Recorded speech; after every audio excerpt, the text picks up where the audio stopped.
That's where we are. And it does end the end fall. There is no question. I know it ends. But things we look at, you know, who is the provider there? What's their knowledge? What's their experience? Mr. Pasquichello has over 40 years in nursing home business. I think if you heard him today, he knows nursing home business, I think. OAS, there's a certified license that we must have at the facility. There's nobody in Orange County government today that has a license. So we have to get that license. Mr. Amo has one. I offered him the job years ago. He didn't want it. I don't want it. Okay? Just so you all know that. He is a licensed nursing home administrator, right there. So I think he has a lot of knowledge. So we need a license.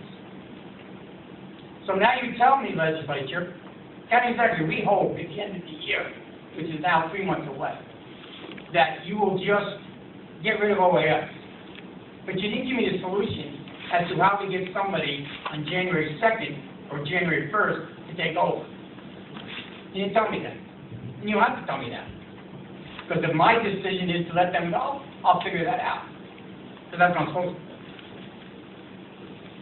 My decision is to keep them, I will keep them. That's my decision. Not Ed Diana's decision. Any county exec sitting in this chair under the charter signs all contracts, not the legislature. So I look at that. Is he capable? Are they capable? I think they are. When I look at, have we had any issues with patient care? No. And we're all thankful for that. Everybody in this room is thankful for that. I know a few years ago, way before me and OAS, we had a major problem there. And that's been corrected. And it should be. It was. That's what I look at. Third Commission forced it on us. They did it. They helped us get us there. We are there. We're waiting. Still waiting. We've asked them to expand services and revenues. They've done that. We never had short-term rehab. Never had it. We brought in 30 beds. We were doing very fine there. It increased our revenues. It also gives us a continuum of care. If someone comes in for short-term rehab and they like what we did there for them, then maybe when they need their assisted living or later acute care living, that they will come back. So that's called continuum of care. They did that. We even now took another wing and turned 30 into 60.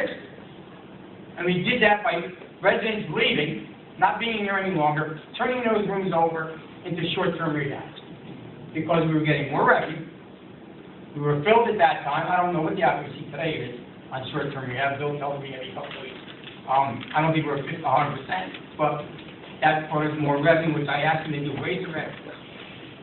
So when we looked to cut expenses, we did it in 2 areas. We did it in the beauty shop and hair cutting facilities. We had 4 workers, now have 1. We were spending over $350,000, now we're spending $100,000. So we tried to reduce it that way. Not impacting the whole facility, not impacting the whole county of Orange. We were the only nursing home anywhere to provide that service for free. I asked a few years ago to charge $10 for that. The people just came at me from everywhere. What are you doing? You crazy? What are you doing to it? So we tried to do that. Laundry service is a big deal. I understand that. But we saved last year alone over $700,000 in laundry because we tried to reduce expenses. So we tried that. When I asked the same reports that have to win every year, that you're there for a week, the New York State people are there, I think the feds are in there too, looking at our facility, we don't have bad write-ups. We didn't have them when they got here, we don't have them today. So I don't know where the bad administration is, because they should be like in the 10. They're not. When I look at a 4-star rated facility as it is today, as it was when they got there, it's still a 4-star rated facility. Those are the things I have to look at as the chief elected officer of this county and as the financial officer of this county for all the people. So to put someone in position today, and to say, just get rid of them, that's the answer, well, I don't know if that's the answer. So those are the decisions I will make between now and January 1st. Those are the way we'll get there. So that's that question. Now let's talk about the committees. And I wasn't going to say much. I know, but she asked that question to us. Well, he asked the question, you answered his I question. answered. You answered. Okay. Thank you.